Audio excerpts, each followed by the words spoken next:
प्रियंका गांधी जीत की तरफ आगे बढ़ रही है। केरला वायनाड हलके में बाई इलेक्शन के वोटों की गिनती का अमल जारी है। इब्तदाई रुझानात के मुताबिक कांग्रेस के कायद प्रियंका गांधी 1,19,000 वोटों से आगे चल रही है।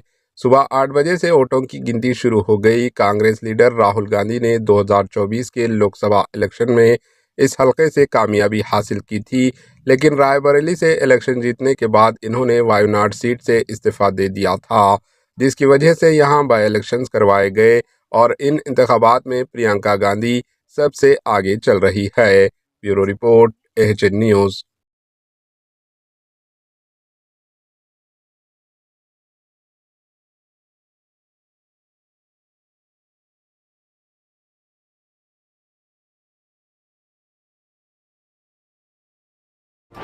AHN न्यूज़ को लाइक करें, शेयर करें और सब्सक्राइब करना ना भूलें।